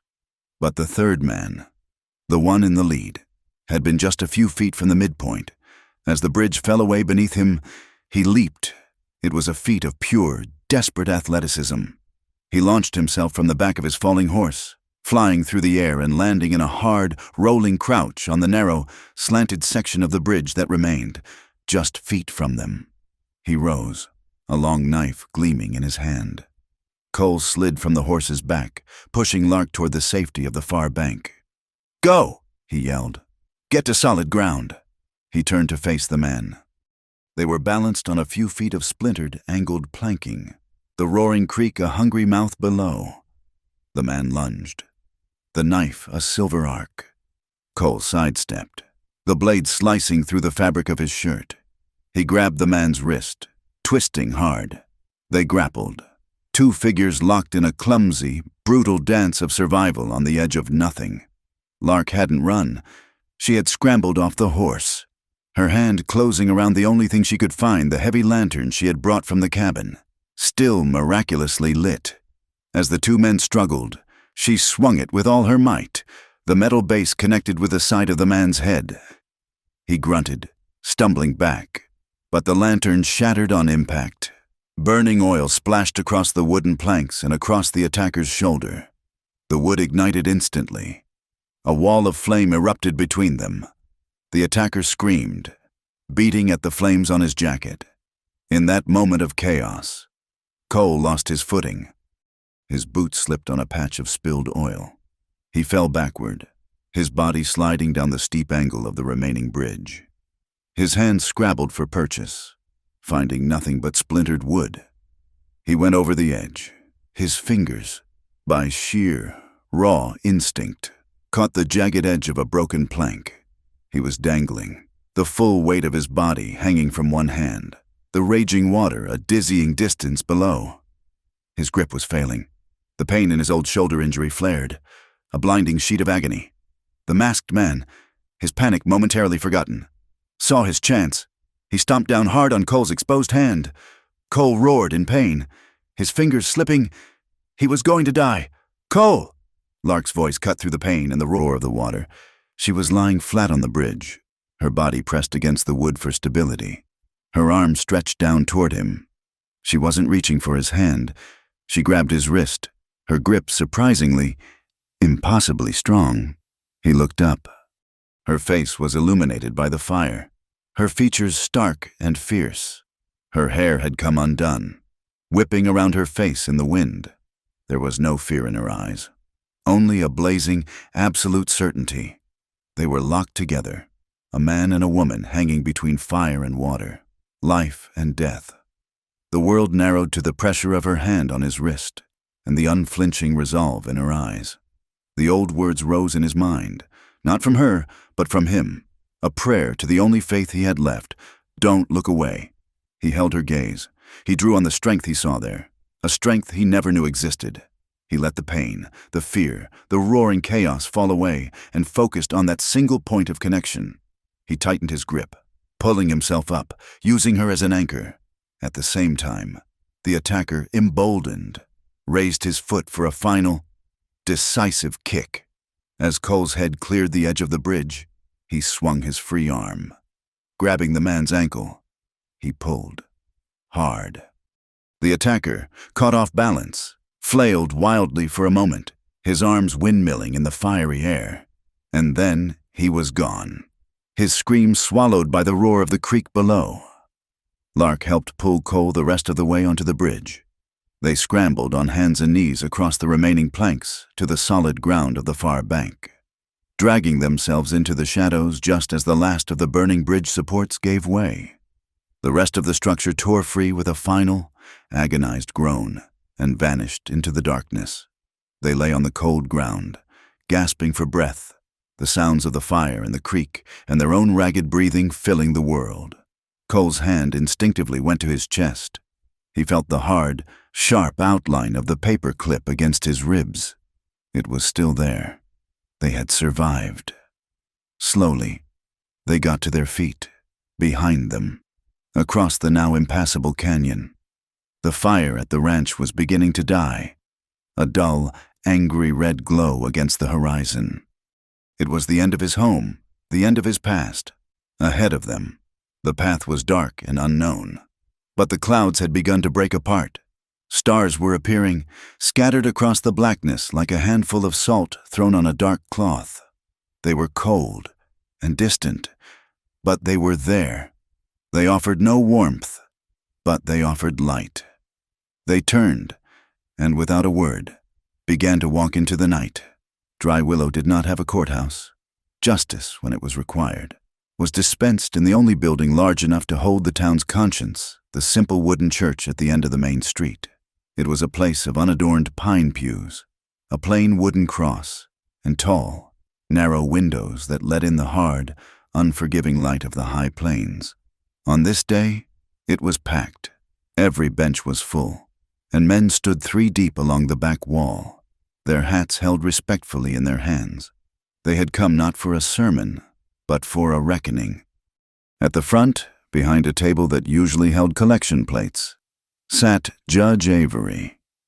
He was an old man with a face like a weathered map and eyes that had seen too many droughts and too few good harvests.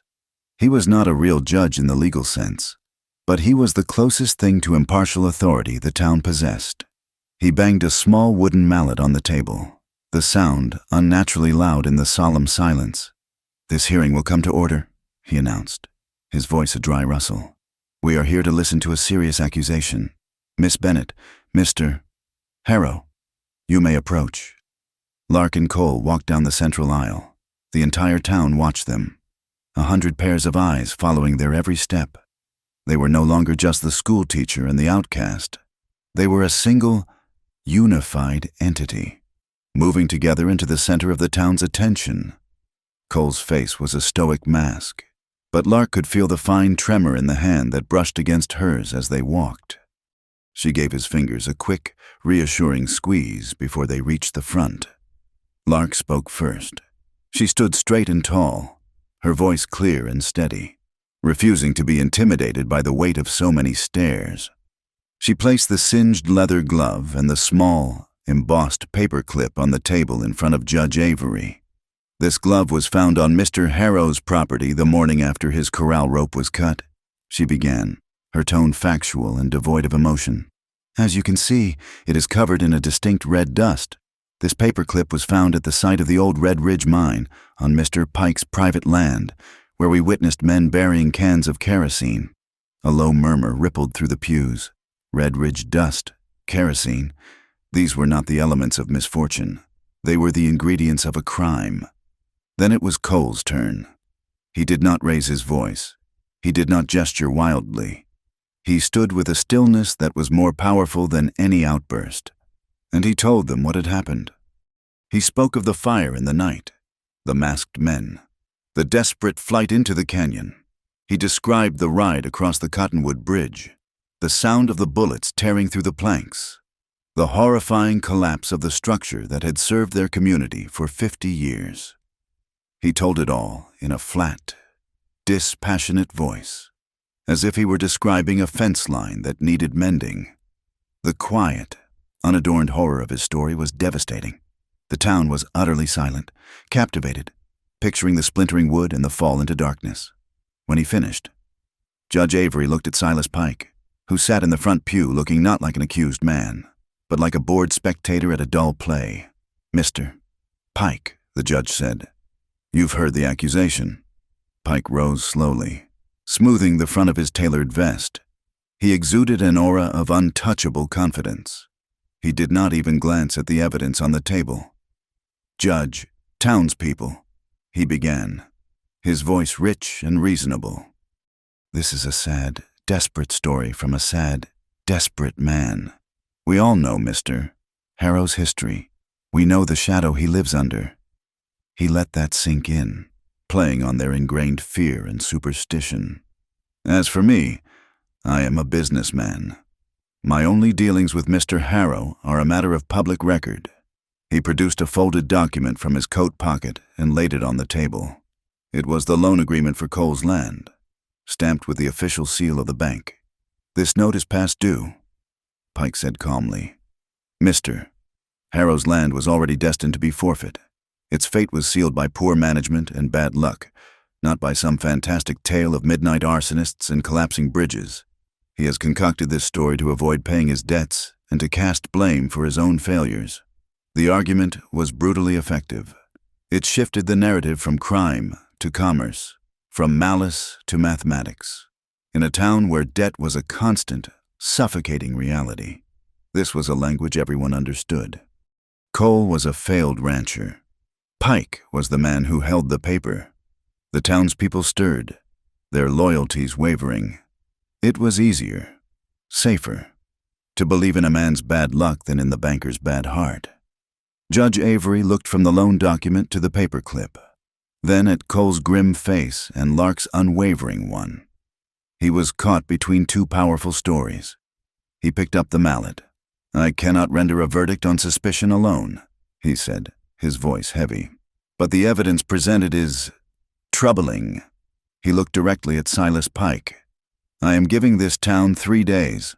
3 days to have the dust on that glove properly identified by the assayer, and 3 days for the sheriff to examine the bank's payment ledgers for any unusual withdrawals corresponding to the nights in question." He brought the mallet down with a sharp crack. "This hearing is suspended." The tension in the church broke. People began to talk all at once, a confused, excited buzz of speculation. Silas Pike stalked out, his face a thundercloud. Refusing to speak to anyone, Cole and Lark walked out onto the church porch. A fine, misty rain had begun to fall, a soft gray curtain that seemed to wash the dust from the air. The world felt quiet, muted, holding its breath. They stood for a moment, not speaking, watching the townspeople disperse in small, murmuring groups. They had won a reprieve, but not a victory. Cole turned to her. In the soft light, the harsh lines of his face seemed to soften. The guarded look in his eyes was gone, replaced by something raw and overwhelming. He had spent his life building walls, and she had walked through every one of them.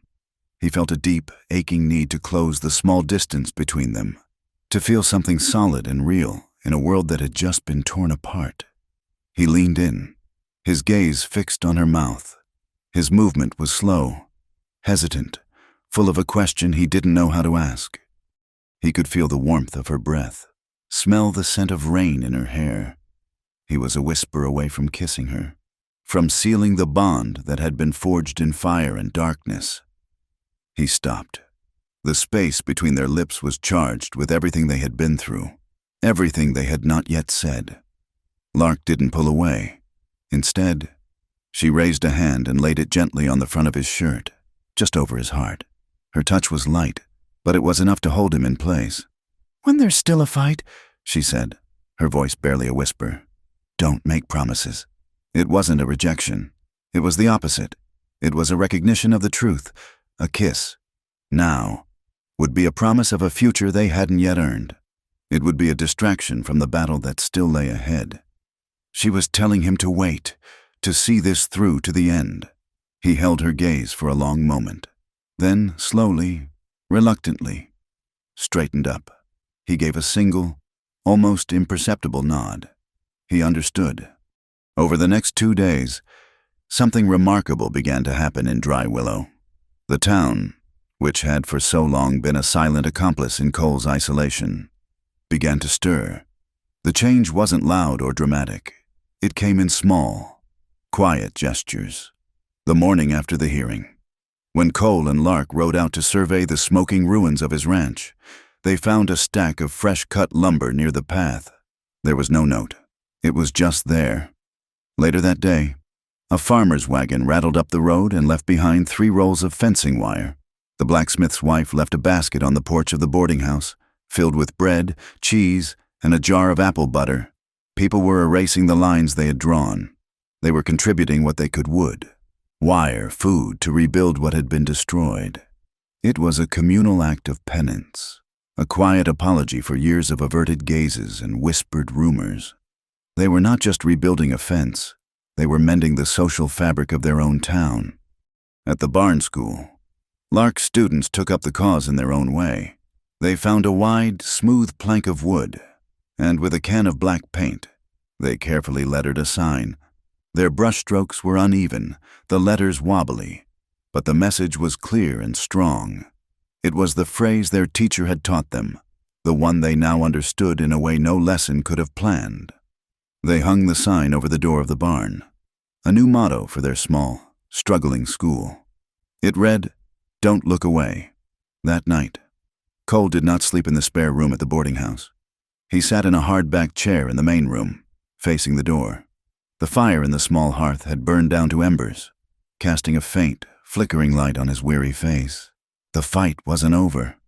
Pike was cornered, and a cornered man was a dangerous animal.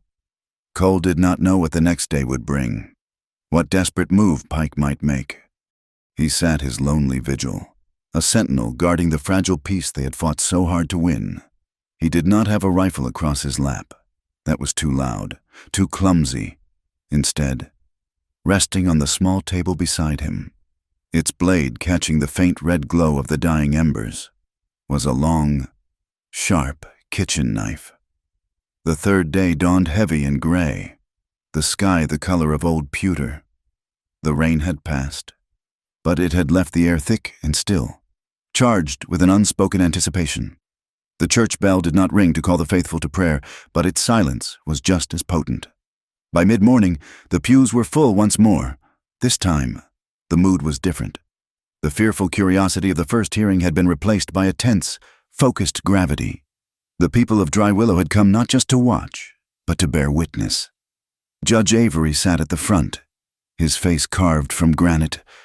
The sheriff, a portly man named Gable, who usually spent his days dealing with drunks and stray dogs, stood beside him, looking deeply uncomfortable. Silas Pike was in his usual place in the front pew, but the easy confidence was gone. He sat ramrod straight, his hands clasped on the head of a silver-topped cane, his eyes fixed on the plain wooden cross as if it might offer him salvation, or perhaps an alibi. Cole and Lark sat on a small bench near the front, apart from the others. They did not speak. There was nothing left to say. They had laid their truth on the table, and now they could only wait for the town to decide its weight. "This hearing is resumed," Judge Avery announced, his voice cutting through the thick silence. "Sheriff, the assayer's report." Sheriff Gable cleared his throat, unfolding a piece of paper. "It's conclusive. Judge, the dust on this glove is a perfect match for the iron ore tailings from the Red Ridge claim. No doubt about it." A low, collective intake of breath swept through the church. The first piece of the story had been nailed into place, and the bank ledgers Avery asked, his gaze settling on Pike. Pike's knuckles whitened on his cane, but his face remained a mask of detached indifference. The sheriff shifted his considerable weight. "Mr. Pike refused me access. Judge said it was a matter of client confidentiality." "I see," Avery said slowly. His eyes narrowed. "Is the man who wore these boots to the fair present today?" A heavy silence fell. Every head turned, scanning the crowd. Then, from the back, a man slowly, reluctantly, stood up. It was the miner, the drifter whose nervous misstep had started it all. His name was Tom Cheney, and his face was pale with a mixture of sweat and fear. "Mr. Cheney," the judge said, his voice deceptively gentle. "Those were your boots, were they not?" Cheney swallowed hard, his Adam's apple bobbing. He looked at Silas Pike, a quick, desperate glance that was a confession in itself. Pike stared straight ahead, offering nothing. Cheney was on his own. He looked at Cole and Lark, and in their quiet, steady gaze, he found no accusation, only a calm expectation of the truth. It seemed to unnerve him more than any threat could have. They were... "Judge," he stammered, his voice barely a whisper. "And how did your boots and your glove come to be covered in dust from a private, fenced-off mine?" Avery pressed. Cheney's eyes darted around the church, looking for an escape that wasn't there. He was trapped by 100 pairs of eyes. I was hired for a job." "What kind of job?" The confession came out in a torrent, the words tumbling over each other as if a dam had broken inside him. "Just to scare him. That's all, mister. Pike said Harrow was stubborn, wouldn't sell. He just wanted us to discourage him, cut his gait, make some noise, make him feel his bad luck. He paid us cash. Said it was cheaper than waiting for the foreclosure." He stopped, breathing heavily, the shame of his admission coloring his face a dark, mottled red. "We wasn't supposed to hurt nobody. The fire, that got out of hand. The church erupted. The low murmur exploded into a roar of outrage. Men were on their feet, shouting, their faces contorted with a fury that had been suppressed for years. They were not just angry on Cole's behalf, they were angry for themselves, for every time they had felt the quiet, crushing pressure of the bank, for every exorbitant fee, for every whispered threat that kept them in line. "Order," Judge Avery roared, banging his mallet on the table until the wood itself seemed ready to splinter. "Order. I say." The noise subsided to a low, dangerous growl. Silas Pike was on his feet now, his mask of composure finally shattered. His face was flushed, his eyes wild. "This is an outrage," he shouted, his voice shrill. "This is the word of a hired half-wit against a pillar of this community. I was protecting my assets. My investment, this man," he pointed a trembling finger at Cole, "was going to default. His misfortune was a risk to the stability of my bank, and therefore to this entire town. It was the worst thing he could have said, by framing his crime as a business decision, by claiming to act in the town's interest. He had exposed the rotten core of his own soul. He saw their lives not as human struggles, but as assets and liabilities on a ledger." The crowd surged forward, a wave of righteous anger. "Your bank be damned," someone yelled. "You burned a man's home, Sheriff Gable," looking terrified but resolute. Drew his pistol. "That's enough. Let the judge handle this." Judge Avery stood. "Mr. Pike," he said, his voice like cracking ice, "by your own admission, you have attempted to influence the value of a property on which you hold the note. By Mr. Cheney's testimony, you have conspired to commit a crime. Sheriff, you will escort Mr. Pike to the bank. You will open his safe, and you will bring me his cash payment ledger for the last month." Pike stared, aghast. "You have no right." "In the absence of formal law," Avery said, his voice ringing with absolute authority, "we have community standards, and our standard is that we do not burn our neighbors' homes to protect an investment. Now go." The procession to the bank was a spectacle. The entire congregation followed, a silent, grim parade down the dusty main street. Pike walked stiffly, his face ashen, the sheriff at his side. Lark and Cole followed a few paces behind. This was no longer their private fight. It was the town's. They stood in the street while the sheriff took Pike into the bank's back room. The wait was agonizing. After 10 long minutes, the sheriff emerged, holding a thick, leather-bound ledger. He handed it to Judge Avery, who opened it on the hood of a nearby wagon, using it as a makeshift desk. His finger ran down a page of neat, spidery script. He stopped. "Here," he said, his voice carrying in the stillness. He read aloud. "Cash withdrawal. 3 days ago, $50. Purpose sundry expenses." He looked up from the book, his eyes finding the embossed paper clip still in Lark's hand. The payment time, the testimony, the dust, the kerosene, the evidence aligns.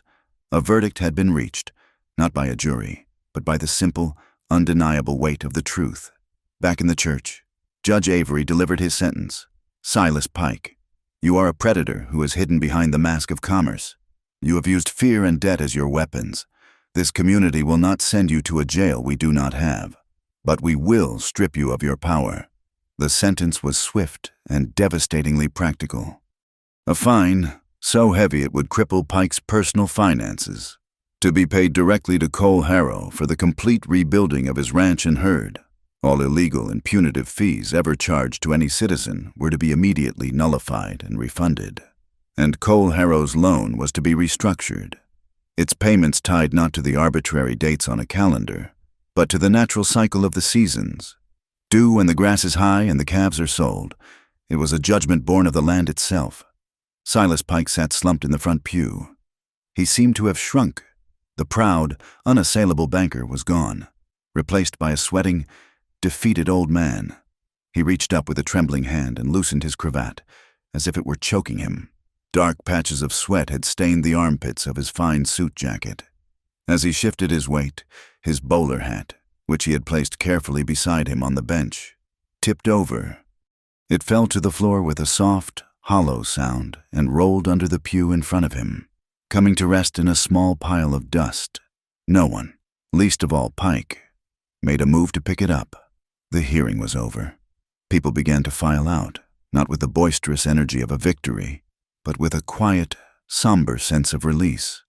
They nodded to Cole as they passed, their expressions a mixture of respect and a deep, unspoken apology. They had stopped telling the story of Cole Harrow's bad luck. They were already beginning to craft a new one, the story of the day Dry Willow learned to stand up straight. Lark and Cole were among the last to leave. They stood together in the center of the empty church, the late afternoon light slanting through the tall windows, illuminating the dust motes dancing in the air. The candlelight from the altar flickered, casting a warm, gentle glow. Lark looked at Cole. He was no longer the haunted, solitary man she had met on the street. The tightness around his eyes had eased. The defensive set of his shoulders had relaxed. He looked tired, worn down to the bone, but he stood tall, and for the first time, he looked truly free. He met her gaze, and he did not flinch, did not look away.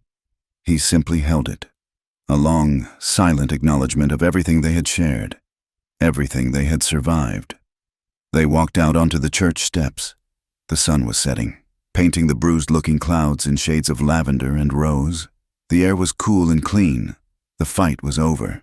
The future, for the first time, felt like an open trail instead of a dead-end canyon. Cole turned to her, his face serious in the twilight. The question was back in his eyes, the one he had tried to ask with a kiss that had never happened. He wanted to kiss her now, to seal their victory, to start their new story. Lark saw the intent in his eyes. She gave a small, almost imperceptible shake of her head. She reached out, not to touch him, but just to let her fingers hover in the small space between them. "Wait for the dawn," she whispered. It was a promise. The weeks that followed the hearing were a season of quiet labor. The loud, violent climax of the town's judgment gave way to the steady, rhythmic work of rebuilding. The world did not change overnight. The wind still blew. The dust still settled on every surface. and the sun was still a relentless hammer in the afternoon sky. But the air itself felt different. It was lighter, easier to breathe. The mail rider brought the letter on a Tuesday. Lark was sweeping the porch of the boarding house when he stopped, his horse kicking up a cloud of pale dust. The envelope was thick and creamy, a startling white against the dun-colored landscape. The address was written in an elegant, looping script, and the postmark read Santa Vespera. It felt like an artifact from another world. She took it inside, her heart beating a little faster. She sat at her small table and slit the envelope open with a kitchen knife.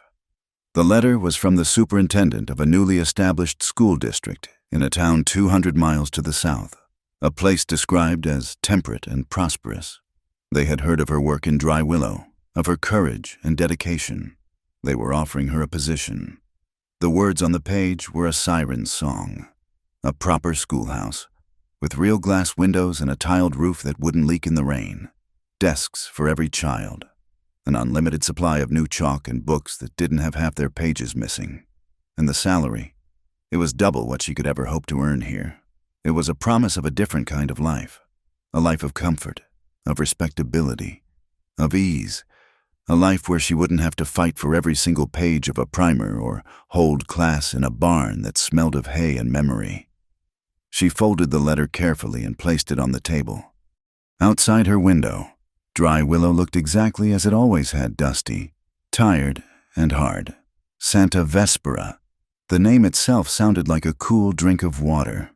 Out at Arroyo Split. Cole was engaged in a different kind of correspondence. One written in sweat and barbed wire.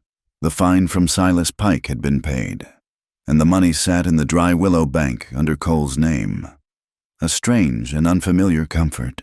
But the rebuilding of the ranch was not a solitary affair.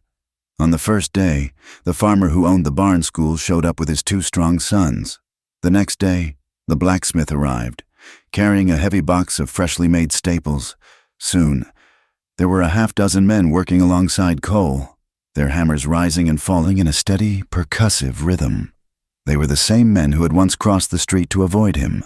Now, they shared his water, passed him tools, and worked to stretch the new wire until it sang with tension. No one spoke of the past. They didn't apologize for the years of suspicion or the cruel whispers. Their apology was in the work itself, in the shared strain of their muscles and the sweat that dripped from their hat brims. Cole worked harder than any of them. He was a man possessed, driven by a deep, elemental need to reclaim his land, to redefine his boundaries. He handled the viciously sharp barbed wire with a careless grace, his hands becoming a crisscrossed map of new scratches and old calluses. Blood welled from a dozen small cuts, but he seemed not to notice. There was a light in his eyes that had never been there before, a bright, clear focus that burned away the last of the shadows. He was not just building a fence, he was building a home. Life was returning to the scarred land in other ways. 2. The first calves of the season were born, their long, wobbly legs taking their first uncertain steps on the red earth. They were a sign of the future, a tangible promise of continuity. And after a week of slow, steady rain, the first green shoots of new grass began to push their way through the dirt, a faint, tender fuzz that softened the harsh landscape. The earth was healing. Lark held the letter from Santa Vespera in her hands, the crisp paper a stark contrast to the rough texture of the barn's plank walls. She stood in the doorway of her school, looking out at the world she had fought for. It was a world of dust and wind, of hardship and uncertainty, a world where the chalk was always breaking and the roof was always threatening to leak. Then she would look toward the distant line of hills that marked Arroyo Split, and she would see the faint, dark line of the new fence, and she would feel a pull, a deep, anchoring weight that had nothing to do with logic or comfort. The choice was a constant, silent hum beneath the surface of her days. Santa Vespera was a sensible future. It was the future she had been raised to expect, the one her family would approve of. Dry Willow was a feeling. It was the fierce satisfaction of a hard-won battle. It was the faces of the children when they finally learned to write their own names. It was the quiet, unyielding presence of a man who had looked into the abyss and had allowed her to help pull him back. Could she leave? Could she walk away from the community she had helped to mend? From the children who were just beginning to trust her, could she leave him? The question was a stone in her heart. He came to the barn late one afternoon, after the children had gone home. He didn't ride up. He walked, leading his gelding. He was carrying something under his arm. It was a small bookshelf, no more than 3 feet high, with 2 simple shelves. It was crudely made, the wood unpainted and rough to the touch. She recognized the grain, the old nail holes. It was made from the weathered planks of his old, broken fence. He had taken the remnants of his past violation and built something new, something to hold stories. He stopped in front of her, his boots silent in the dust. He was shy, awkward, his big hands looking out of place holding this small, domestic object. He looked at the bookshelf, not at her. "For your barn," he said. His voice was a low rumble, deep and resonant, like the sound of the earth settling after a long rain. He held it out to her. It was a gift of profound, unspoken tenderness. It was an offering of everything he was, a man of quiet labor, of few words, of deep and hidden feeling. He was furnishing the world she had built here, acknowledging its permanence, making a place for her in his. Lark took the bookshelf. The wood was still warm from the sun, and she could feel the rough, honest texture of it under her fingertips. She looked at him, and his eyes, for a moment, were about to dart away, to retreat to their familiar, guarded distance. She wouldn't let him. "Don't look away," she said. The words were soft, but they were an unbreakable chain, pulling him back. His gaze met hers and held. The air grew still and thick around them. She had used their words, their private code, and now he had to stay. He had to face the question she hadn't yet asked. "This is a fine shelf." "Cole," she said, her voice quiet, "but I need to know. Do you need me?" She took a breath, forcing the real heart of the matter into the open. "Or do you just need a schoolteacher?" It was a brutal, necessary question. She had to know if she was just a convenient solution to the town's educational needs, a symbol of the new, better dry willow, or if she, Lark Bennett, the woman who had stood with him in the dark, was essential. He did not answer right away. The silence stretched, filled with the buzz of a lazy horsefly and the distant lowing of a cow. He looked at her, and his eyes were clear, the cold desert sky in them warmed by a low sun. He saw the fear and the hope warring in her face. He understood the magnitude of her question. He let go of the bookshelf, which she now held. He reached out and took the soft leather reins of his gelding, which had been looped over his arm. He didn't offer her a pretty speech. He didn't have the words for that. Instead, he held the reins out to her. It was the most eloquent declaration he could possibly make. A man's horse was his life, his freedom, his ability to move through the world. To offer the reins was to offer control, to offer a shared journey. "I need a trail partner," he said. The words were simple, practical, and more profound than any poem. He wasn't offering to put her on a pedestal. He was offering her a place at his side as an equal, a companion for the long, hard, dusty trail of a life. He didn't need a functionary. He needed a partner. A slow, brilliant smile spread across Lark's face. It was a smile of pure, unadulterated relief and joy. She reached out and took the offered reins, her fingers closing over his on the warm leather. Then, she turned and walked into the barn school. She placed the new bookshelf against the wall, its rough back resting against the familiar planks. She took the crisp, white letter from Santa Vespera from her dress pocket. For a long moment, she looked at the elegant script, at the promise of an easier life. Then, she deliberately placed it on the bottom shelf of the bookcase he had built for her. She had made her choice. She was home. She walked back to the doorway where he stood waiting. The late afternoon sun cast their long shadows across the dusty ground. Without a word, she reached out and gently pulled on the barn's heavy wooden door. It swung shut with a soft, final sound, as quiet and as gentle as a single, contented breath. The dawn came not as a sudden announcement, but as a slow, quiet spilling of gold across the eastern rim of the world. The light crept down the canyon walls of Arroyo Split, chasing the last of the deep blue shadows, and touched the new fence line. A fine mist, born from the cool of the night, clung to the taut strands of barbed wire, each droplet catching the new sun and glittering like a diamond on a string. The land, which had been a canvas for fire and violence, was now washed in a light that felt like grace. The air was clean and cool, smelling of damp earth and the faint, sweet scent of new grass. The world was beginning again, a few miles away. In Dry Willow, the day began with a different kind of energy, the sound of children's voices, high and excited, cut through the morning quiet. They came running toward the old barn, a small, chattering flock, their lunch pails clanking. They burst through the open doorway of the school, bringing the morning sunlight in with them. Their hands were already smudged with the grime of morning chores, but soon they would be covered in a different, finer powder, the white dust of chalk. They were eager, their eyes bright, filled with the simple, uncomplicated light of a new day and the promise of a new word to learn. On the front of the barn, nailed crookedly but with great pride over the doorway, the hand-painted sign swayed gently in the morning breeze. The wobbly black letters stood out against the weathered wood. A stark, simple creed for the whole town to see. Don't look away. It was no longer just a phrase whispered between two people in a moment of crisis. It had become a public declaration, a landmark as real as the church steeple or the smithy's anvil. Lark stood in the doorway, watching her students find their seats on the hay bales and wooden crates.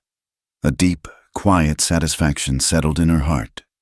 The letter from Santa Vespera lay on the bottom shelf of the rough-hewn bookcase in the corner, a silent testament to the choice she had made.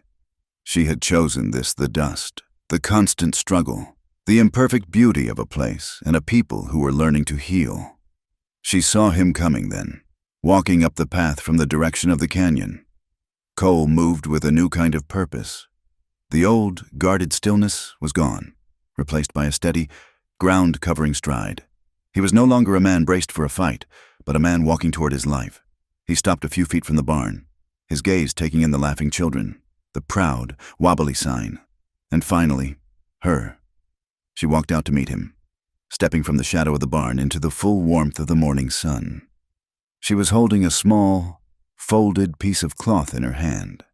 It was a man's handkerchief, made of simple, durable cotton, but it had been washed clean and pressed, and its edges, once frayed, were now neatly hemmed. "This is yours, I believe," she said, holding it out to him. He took it. It was the handkerchief he had used to wipe the blood from his knuckles on the night of the bridge, the one he had thought lost in the chaos. But it was different now. In one corner, stitched with a dark blue thread in a series of small, neat, impossibly precise stitches, was a single word: steady. It was the anchor his life had never had. It was the promise of a calm hand in a storm, of a solid foundation on which to build. It was everything he had found in her. He looked at the word, his thumb tracing the raised thread. He felt a tightness in his throat, a pressure behind his eyes that had nothing to do with sorrow. He carefully folded the handkerchief and tucked it into the pocket of his shirt, the one that lay directly over his heart. He let his hand rest there for a moment, feeling the faint, reassuring bulk of the cloth. Then he let his hand drop, and he lifted his head, his eyes finding hers. He did not look away.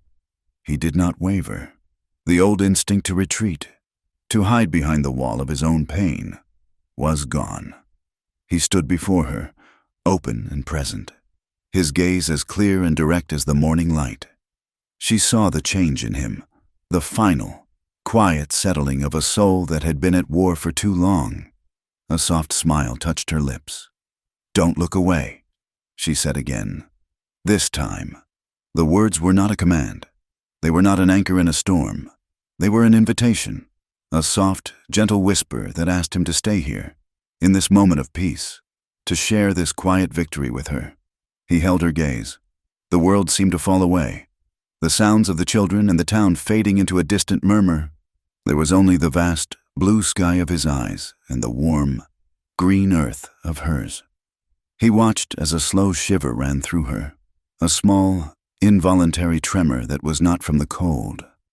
It was the final, physical release of all the fear, all the tension, all the uncertainty they had endured. It was the sigh of a soul that had finally found its safe harbor. He closed the small space between them. The kiss was not the desperate, clinging act of a storybook. It was brief, firm, and warm. It tasted of dust and coffee and the clean morning air. It was a seal, not a surrender. A period placed at the end of a long, difficult sentence, and the quiet capital letter at the beginning of a new one. It was a promise, not of ease, but of shared labor. It was the simple, honest punctuation of a life that was just beginning. When they parted, the world rushed back in. The lowing of cattle drifted up from the newly fenced pasture. The faint, rhythmic clang of the blacksmith's hammer on steel echoed from the end of the street. The town was waking up, its heart beginning to beat in a slow, steady rhythm. No one in Dry Willow spoke of bad luck anymore. The old, poisonous myth had been starved of the fear it needed to survive. It had withered and died in the light of a single, steady gaze. Now, when they told stories in the saloon or over a neighbor's fence, they told a new one. They spoke of a quiet man who had forgotten how to stand up straight, and a schoolteacher who had reminded him. They spoke of a community that had been afraid of the dark, and of a pair of eyes that had chosen to stay, to face the shadows, and to look unflinchingly, together, toward the dawn. Thank you so much for listening to our story. We'd love to know where you're listening from, so please drop a comment below to say hello and share your thoughts. If you enjoyed this tale, please consider subscribing to our channel, Wild West Stories 1850, and give this video a like. And if you'd like to help even more, please hit the hype button to help this story be heard by more people.